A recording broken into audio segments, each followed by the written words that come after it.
So even though there's some news now with AEW and this talk that Tony Khan is disappointed in the Warner Brothers Discovery deal to renew AEW, which should not surprise anybody because unless you are living under a rock, no matter how big of an AEW fan you are or an AEW apologist, the viewership has been getting lesser and lesser since 2021. Little by little, I don't think it's been a steep decline, but and this is Dave Meltzer even said this, and I agree with him. When you're trying to renegotiate a TV rights deal and you're doing it during a period where your viewership is lower than it was a few years ago, you don't have the best bargaining chips. You're not going to have the ability to put your best foot forward and ask for more money when the company can just counter and say, why should we pay you more if we're getting less of a return on investment? If anything, we should pay you less or the same. Understand what I'm saying? And as far as I had remember hearing, when Dynamite was first sort of talked about, they were expecting 500,000 people, and they wound up getting 1.4 million in the first episode, and then a decrease after that. But it was still there were a few episodes that did over a million, some in the 950 range, and those were good numbers. I mean, I think for a challenger brand, those are good numbers. Now it seems to be going down, even though it went back up a couple weeks ago. So we'll see. We'll follow that story. That's not what this video is about. I want to actually do a deeper analysis on the pay-per-view sort of AEW and WWE's different perspectives, radically different perspectives on how they offer their pay-per-view packages to people. Because WWE, if you haven't noticed in the past couple of years, besides the fact that Vince McMahon is no longer around, and even before he out and out was forced to leave because of the Janelle Grant thing, which I'm very much for Endeavor doing that, even when Triple H was in charge, and starting in 2022, we started to see a little bit of this where the WWE way of promoting pay-per-views changed. And AEW's has usually been around the same, even though it's kind of got a bit bigger as time has gone by. But with WWE pay-per-views, the strategy is now almost the opposite of AEW's in the sense of you want to have obviously a build-up to your big matches, your big attractions. But on WWE pay-per-views nowadays, these shows only have 5, 6, or 7 matches at most. And that is not how things had been in the past. In fact, if you go back to the early days of pay-per-view, some of those old WrestleManias, WrestleMania 3, 4, 5, had like 14 matches on them. And SummerSlam back then had maybe like 9 or 10 or 11. And Royal Rumble and Survivor Series were more gimmick pay-per-views, so you only had 4 or 5 matches on them. But the regular sort of even the B shows, the non-Big 4, Big 5, always had 8, 9 matches on them. But lately it's down to like 5 or 6. Now, because of that, it's both a pro and a con. No pun intended. But it's interesting, again, to compare AEW with AEW.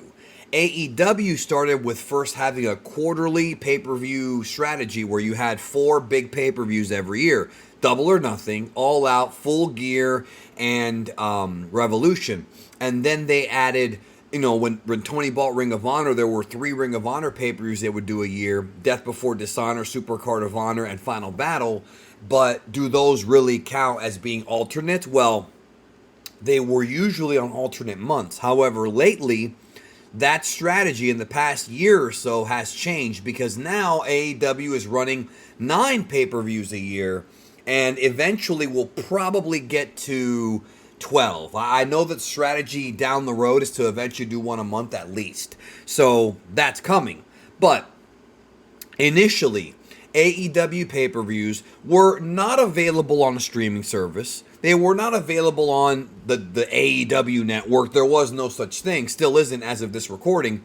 WWE had WWE Network, which was $10 a month, and you got all the pay-per-views. And that's a hell of a lot better than paying $50 a month for those pay-per-views, especially since a lot of the B shows in WWE prior to the network were absolutely not worth even $10 because some of them were horrible and some were great.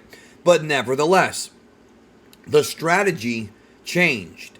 And when the WWE Network started, we still had big pay-per-views, but lately it's down to like 5 or 6, and each one, each pay-per-view gives all of its matches plenty of time.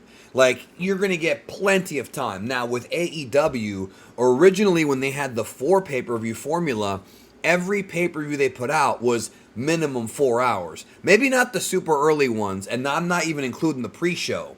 And if you do, it's like 5 hours because sometimes they'll do a 2-hour pre-show and load that up with matches. It just depends on the show. But with AEW, they have a different perspective. Their whole thing is you're going to get a lot.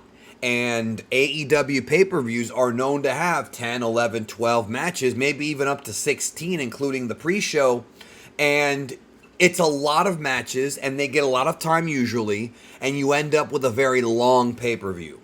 You have a 4.5-hour show, a 5-hour show, 5.5-hour show, and if you count the pre-show, longer than that, like Double or Nothing was. Now, in the AEW perspective, you're getting more bang for your buck, in theory. However, understand, AEW is not on a streaming service, at least not yet, not the pay-per-views. So when you're paying your $40 to whatever service you are paying it to, and obviously there's discounts and things like that, you're paying $40 for an AEW pay-per-view. Of course they should give you more bang for your buck.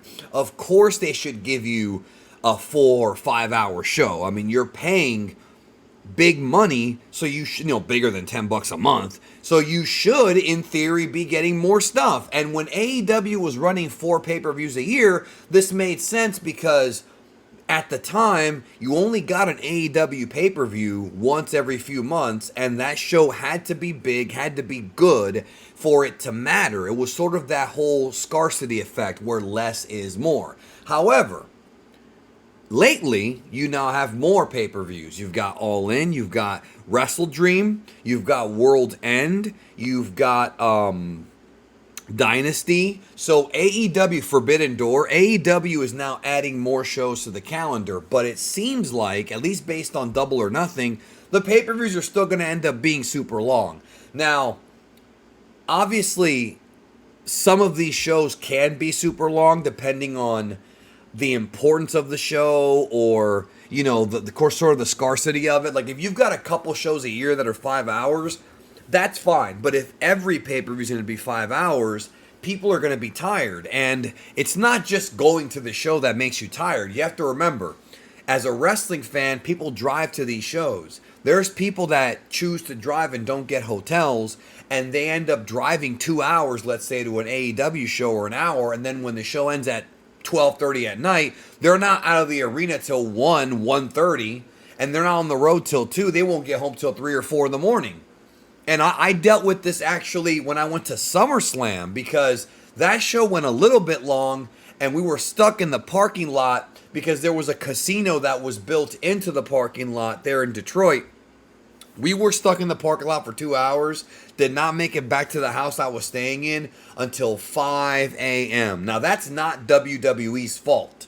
And I don't think it's AEW's fault for fans getting stuck in traffic or whatever. I'm not blaming them for that.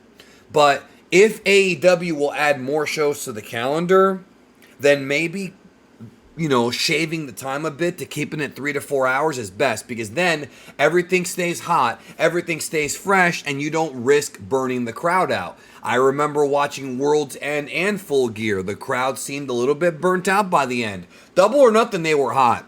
But it just all comes down to what the show is. Now, for WWE, their strategy is we're going to give the talent more time, we're going to space things out. Now, the problem with that, and there is a real fundamental issue here, is that WWE pay-per-views having 6, 7 matches on them means that a lot of talent may get left off the show. And a lot of talent does get left off the show. You've got a lot of storylines that are, in a way, sort of TV feuds, like stuff that happens mostly on TV and may have a pay-per-view blow off. For example, when they did the Karrion Kross versus Bobby Lashley feud that eventually became their respective groups, that went on for months. The blow-off was at WrestleMania, but it still went on for months without any kind of pay-per-view matches. Whereas during the Vince McMahon era, going back, and you know this is not a good thing, you would have the same match and rematch over and over. And if you've been watching wrestling a long time, don't tell me you don't remember in 2012 when Sheamus and Big Show had a pay-per-view match for the world title 5 or 6 pay-per-views in a row. It got old. Let's not forget that they did this all the time.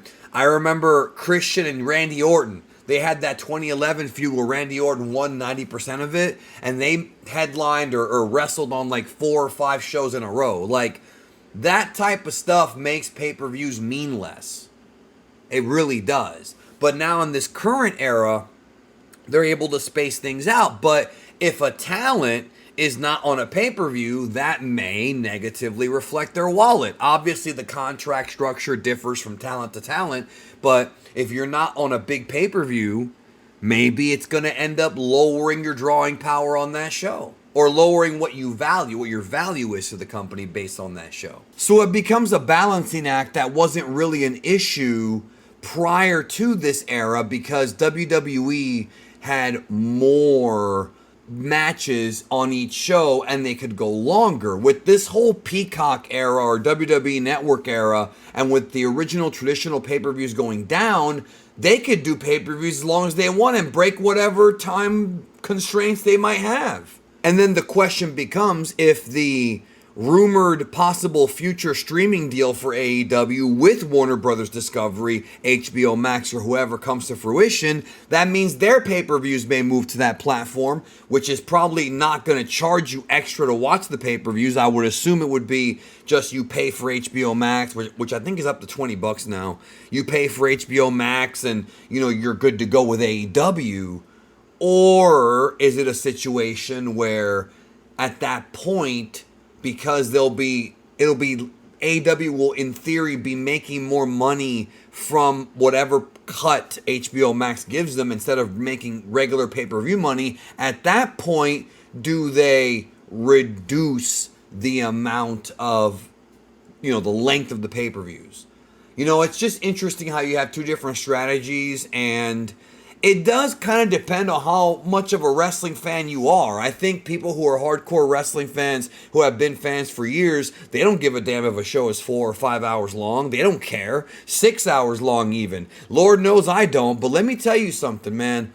The older I get, and with so much wrestling already on TV, and so much weekly wrestling out there, even if you don't watch Impact/TNA, or if you don't watch every WWE or AEW show, or if you don't watch Japan or Mexico or any of the other indies, if you just stick to Raw, Dynamite, SmackDown, the pay-per-views, that's lots of hours of wrestling. So by the time you get to a pay-per-view, maybe at that point you don't want to be there for 5 hours. I know the older I get, the more I start to kind of appreciate 3.5, 4 hours. When you start going into 4.5 and 5 hours nowadays, unless it's a once in a lifetime thing, or like, you know, like All In, for example, in Wembley Stadium, if it's a big stadium show, 4.5 becomes really tedious, in my opinion. Trust me, I can gobble up wrestling all day, but I like to have the option to try different styles and different eras and pause and stuff like that, without having to sit there, sometimes with friends, with a group of friends, and watch a 5-hour show. Many of them can't handle it. Many of them don't want to sit down that long, but I have other friends who would. I have other friends who will watch it all day. Every person's different. What do you think? Let me know in the comments down below. Peace.